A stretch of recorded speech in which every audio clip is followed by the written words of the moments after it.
To you. Welcome to another powerful session, honing in on why you want to change your thoughts to become more successful. I guess you know who I am by now, and my daughter is awake. I am Camilla. I'm the founder and CEO of Calberg Coaching, where we help highly successful leaders become even more successful without working harder and by actually leaving the rat race uh, of long of rat race of frustration, aggressiveness, and all that it comes when you don't think the right thoughts. And I hope that my daughter is a is falling back into a nice sleep. It goes without saying, if you're joining, send me questions here live. And then she's very angry with me right now. Otherwise, it depends on how it's going right now. But I will come back to you, and my love and appreciation flows to you. I'm so happy that we're connecting once again. And just you could be doing something else, but we're connecting, and I so appreciate that. All right, honing in today on two things I see again and again top leaders do, and they are unaware aware of it, though it holds you back from leveling up your career, your success. And they have no idea that they actually do this over and over, not only today, yesterday, 6 months ago, 1 year, 2 year, many years ago. I'm talking about blaming and complaining. You may not say, I don't blame, I don't complain, but unless, and this is a really, this I know to be true, is that unless you have worked with a coach, unless you have worked with someone who is really trained in teaching you and training you how to shift your thoughts and your language, and so your energy, you do blame and complain, because we're not taught in school about language. When I talk about language, it's not French, Spanish, Danish, Portuguese. I'm talking about the words that we choose.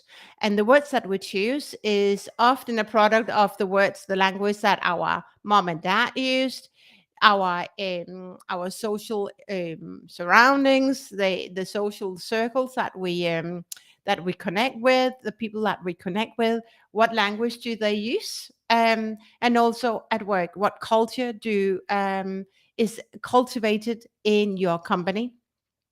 All that is language.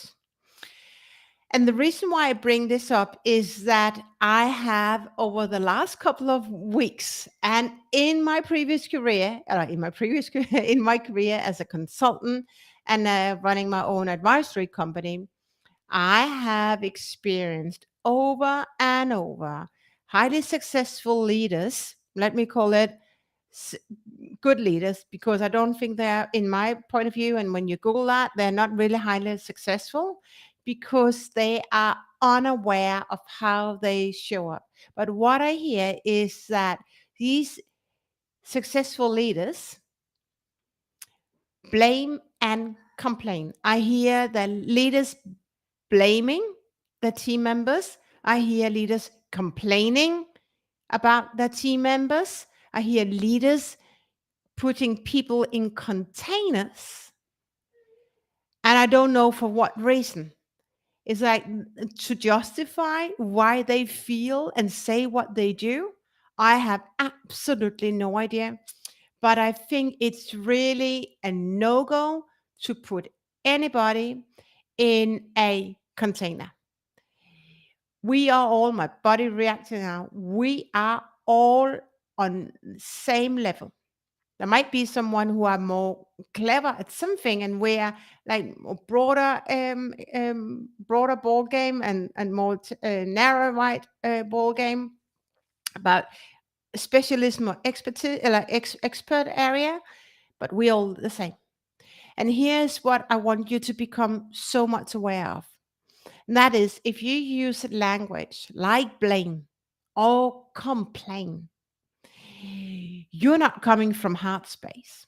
You're not flowing of gratitude for life. You're not flowing, haven't learned how to be grateful that you live another day. It's for those who have a trained ear and eye, we can quickly spot that you are in victimhood, that you lack self-awareness, you lack consciousness, self-consciousness, you lack the skill of tapping into your higher self, because if you did, you wouldn't complain and blame, you would be grateful, and your heart will flow out love and fill the room with love, and you entertain negative self talk. And as I mentioned yesterday, if you happen to either listen to the replay or live, we think about 60 to 70,000 thoughts a day. And it's not just about the thinking, because when you think, you go into the creative mode, right? But here are that so many of these 60 to 70,000 thoughts. If you think the same thoughts day in and day out, then that really keeps you in victimhood, and it doesn't move you forward. You entertain thoughts, you entertain language, you entertain energy, feelings, actions that don't get you far. When you say, Camilla, I'm a VP, I'm a senior director, I know this shit. But let me tell you this, you would become so much more successful with ease, and you would, because that's what highly successful leaders do, they grow the team members, and that's part of your curriculum. You want to grow people. And so if you are really a highly successful leader, you have already started to elevate your mindset. You have already started to increase your self-awareness. You start to grow that, and you know your journey. You know where you were yesterday and where you are today, because that's about elevating your mindset. Tomorrow's leader, they're already practicing today how to elevate their emotional intelligence. Tomorrow's leader, they know that it's not about getting on another technology course or any other course, because companies in the pharma industry and so many other industries, they've been on this digitalization journey and automatization journey, whatever journey, over the last many years, not only a couple of years, but many years. They have forgotten their employees. They have forgotten their employees. And now they know they haven't hit home on their various KPIs. They have a drive to shape the future of tomorrow. And the only way they can do it is to level up the awareness, emotional intelligence. And that also means that they want to understand why they blame and why they complain. They want to live in flow. They want to leave victimhood that is done to me, that actually this is me filling the room with prosperity, with abundance, with this creating winning teams where it's okay to fail fast, because we don't do mistakes. We don't have any weaknesses. We have growth areas. And that is a key distinction between successful companies or highly successful companies and companies that will really fall behind in competition and in getting and increasing the market shares. So if you're on the outlook to grow your leadership position, you want to leave victimhood.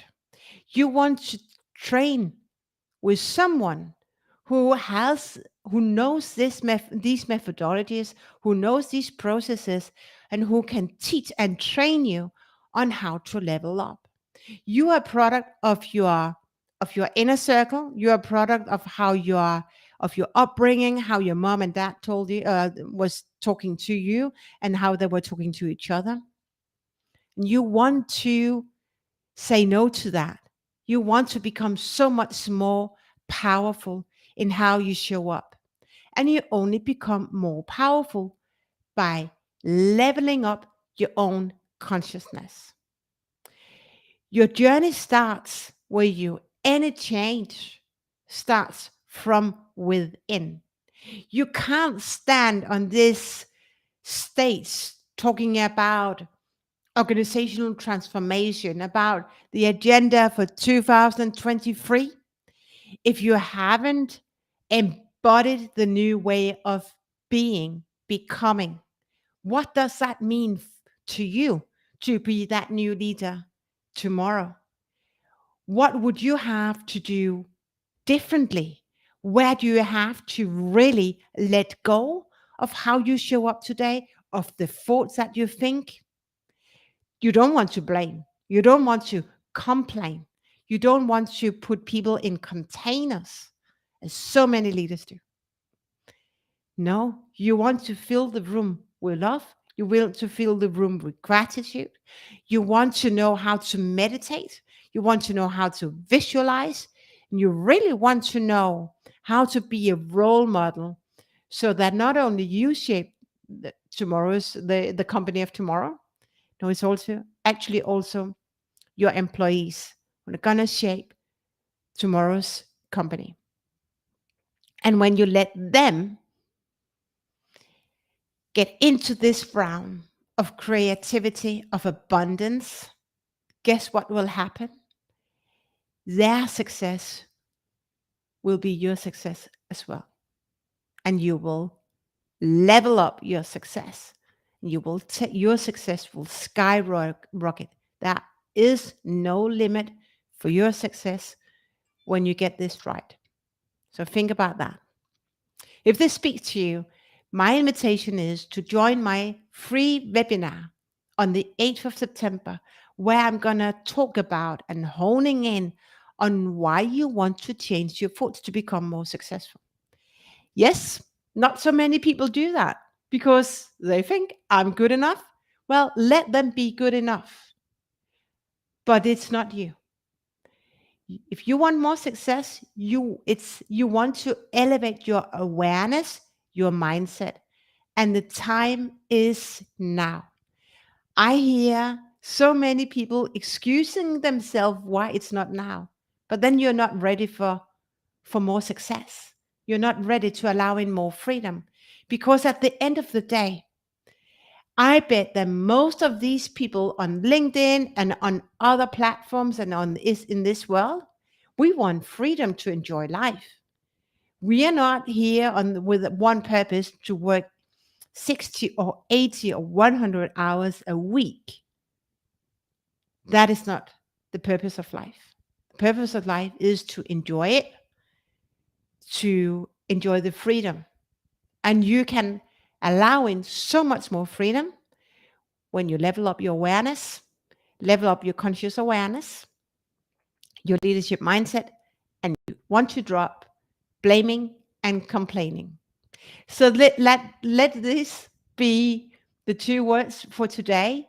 And I give you the assignment to go practice. No more embracing, blaming, and complaining. It all starts with you. You have a choice. Always have a choice. What choice is yours? Let me know. I'm here to support you. If you have any questions, or if you want a trainer, I'm offering free consultation as well, but I'm here to support you. That is my purpose in life. So with this powerful conversation on blaming and gaming and why you don't want to do that, I wish you an enjoyable rest of the evening.